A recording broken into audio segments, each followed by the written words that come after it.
A lot of people, when they get into their 50s, might think about a career change and think about maybe shifting gears a little bit.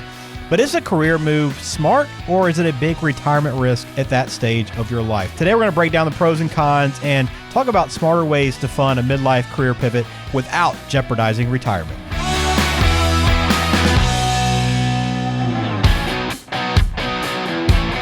Welcome to the My Retirement Clarity Podcast, where our goal is simple: to help you close the gap between what you know and what you implement.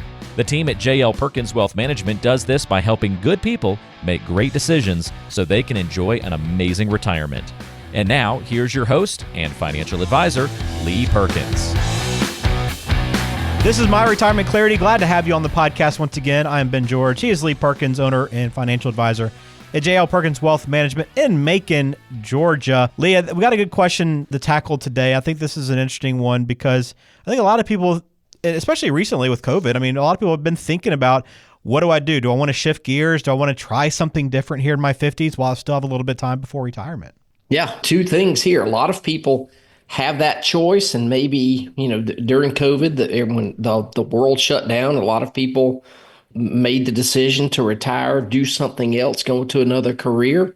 That's one way to look at this. But another one is some of the layoffs that are going on and companies downsizing, and maybe the layoffs or the job changes are being forced on somebody. It's not really a choice that they're making. So yeah, a couple different ways to look at that. But a change sometimes can be good, sometimes not so good. Yeah, so we're going to address a question that came in from a listener here. I'll remind you, too, that you can always get in touch, 478-254-3550 if you have questions, or if you want to sit down and speak directly about what's on your mind or concerns you might have, or just start planning for your retirement. Talkwithjlp.com is the best way to do that. Again, talkwithjlp.com. All right, so here's the question that came in, Lee, and we'll address this and break it down.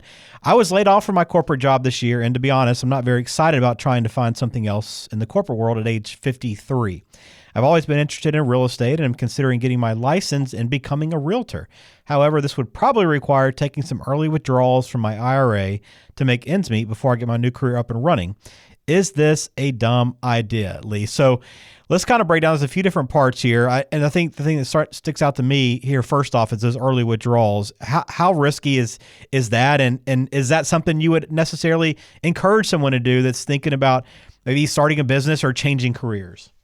Yeah, so the problem that I see with Janice is she says she's 53, been laid off.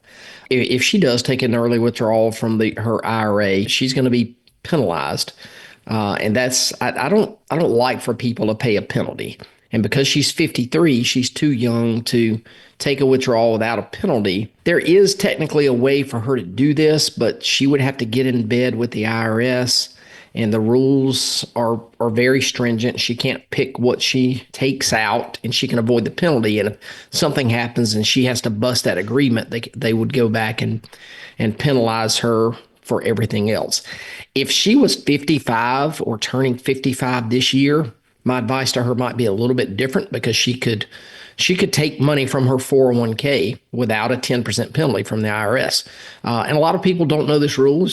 You can Google rule of 55 and find out that if she's retired from a job or separated from a job, she can take money from that 401k in the year that she reaches 55 without a 10% penalty. So yeah, there's a lot to unpack, and we'll kind of go through this. But if she needs to take out some money, she is going to pay. At this point, she's going to pay taxes at her ordinary income rate and a 10% penalty. And of course, her state taxes if she's in a state that does taxes. So she could wind up with 45% of her withdrawal being taxed. And that's not a good thing. Yeah, that could be a big problem for you. What about starting a new career in real estate at this stage of life? What are maybe some of the financial considerations or maybe realities you got to be aware of if you're going to shift gears like this?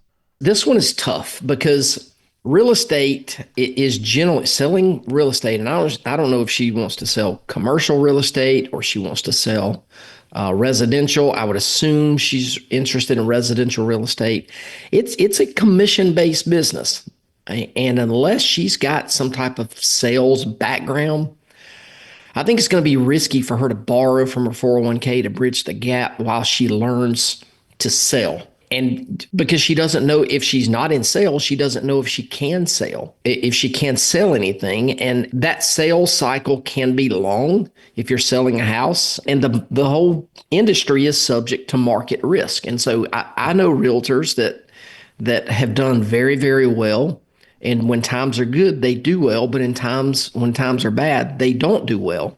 So what I don't want this lady to do is start doing this, sell some houses, get some confidence, stop taking from the 401k, then the market goes down, and then she's got to go back to the 401k again and further deplete that. So anything that is commission based where you got to go out and kill it and drag it home and eat it, that's going to be very tough. And I know nothing about her 401k, how much it is, or what her expenses are, how much she would have to take out from a percentage standpoint. The commission part of this really makes me a little bit leery about the change to this career.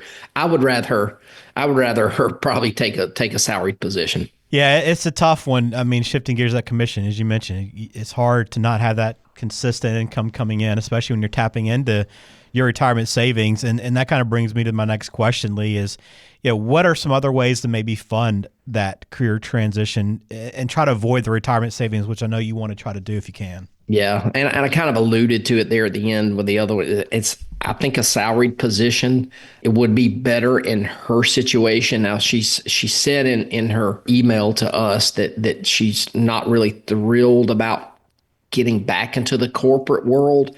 Now, there's all kind of jobs out there that she could get into that's not really a corporate type environment that she can do, but I would rather, I think it's probably a safer option for her.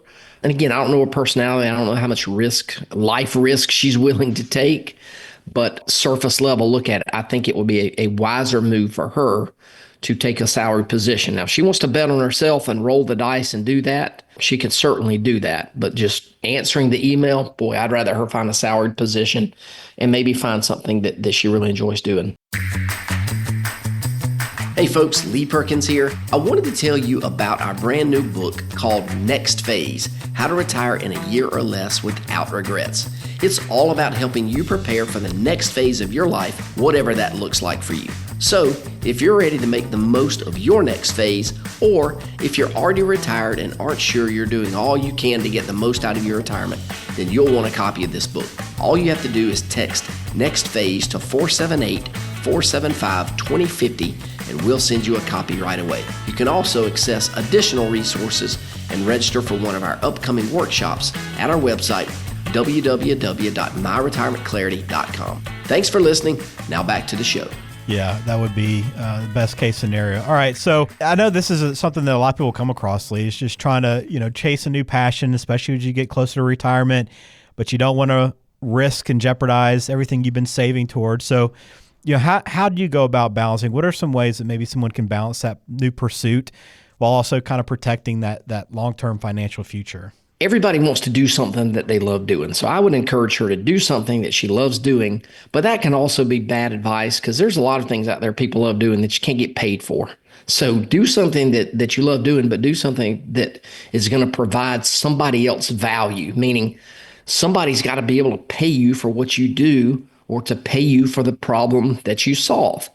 And ultimately, that's what we do here at our office. People pay us to solve problems that they have. And I've told my son that there when he, back when he was 14 or 15, and we're just starting to talk about, what do you want to do when you grow up?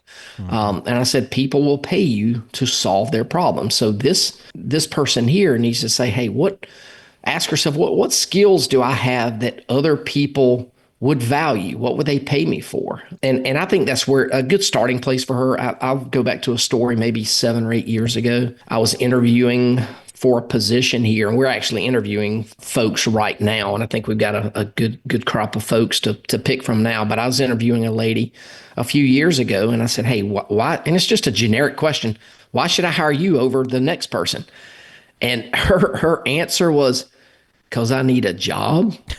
and that was it. She wants me to hire her simply because she needed a job. She couldn't articulate anything that she brought to the table or any way that she could enhance our business here. She just said she needed a job. So if you contrast that to somebody, I don't want to try to go too far into this, but there was somebody else that I texted one time about a potential position opening, and I said, at some point I have lunch, have lunch and talk about something. And their response back to me was, "You don't want to hire me because I would make you too much money." And I'm like, that's the attitude that somebody needs to have. That's a go-getter. That's a salesperson. So again, I don't know if Janice knows if she is a salesperson or not. Yeah. But it's have a problem that you can solve, Janice, and somebody will pay you for that. I like that. Very good. All right, Lee, let's close it out then. If we're talking to Janice or anyone else that's in this situation, what other considerations, any final thoughts or final considerations just to kind of keep in mind before you make that move? I would say, Janice, talk to people that know you best. There are a lot of people out there, and I'm not saying this is you. There are a lot of people out there that don't really have the best self-awareness, and they can be a little bit off on what they're likely able to do or likely able to accomplish. I'm a member of several Facebook pages. My wife and I used to own a Cold Stone Creamery franchise, and we had that for years. I think we've been out of, maybe sold it back in 2019, but it was a great thing for us. So I'm on this Facebook page of restaurants, and so somebody might go on there, and I've seen this example. Hey, I want to open up a restaurant that serves authentic, whatever, Caribbean food. I'm just making that up. What do you think? And people on there are like, "Oh, that's great. That's great." And they want this to be a food truck, and people talk it up online. And I'm looking at it and I'm going, yeah, that's not going to work. And it doesn't work. They're in business for a few weeks or a few months, and then it's over. So I think those people didn't get wise counsel. They got counsel from a Facebook group that are full of foodies, and not somebody that can step back and look at it and say, yeah, you're going to sink a lot of money into this, and you're going to be open for a little while. The newness is going to wear off, and then nobody's going to go. So that's what I would say, Janice. Just talk to people that know you and can give you some wise counsel and some guidance. And I think that's something that you should do before you decide to jump into anything. Because somebody might say, yeah, being a realtor looks good because you got ultimate flexibility and doing all these things, but I'm not sure you're cut out to do that. Somebody would be able to tell you that. Yeah. And again, remember, if you're getting to this point and need help, you can always sit down, talk with a financial advisor that can help you work through some of these and give you some of the considerations you need to work through before making that move. And again, making sure you're just put yourself in the best position to succeed over the long term. And you can call J.L. Perkins Wealth Management at 478-254-3550. And as you approach retirement, again, remember, we offer this book on the show for anybody that wants it. It's the next phase book offer. It's free. Lee can get it out to you. But Lee, tell them what the book's about, because I know a lot of people have taken advantage of this and gotten a lot of value out of it. Yeah, so we did it maybe coming up on 2 years ago now. It's just an overview with some good, solid advice of some of the challenges that we see people face that are looking into retiring maybe in the next year or so. And it's a short read. I did that intentionally. I didn't want to write a novel because most books don't get read. Somebody might read a third or a half of the book and then it's just put down. This can be done in one sitting, probably read it in a couple of hours. Very practical advice.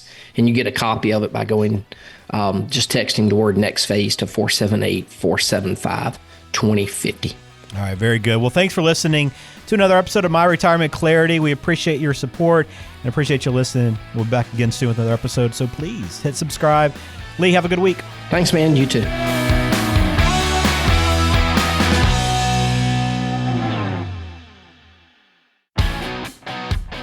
Hey there, Lee Perkins here.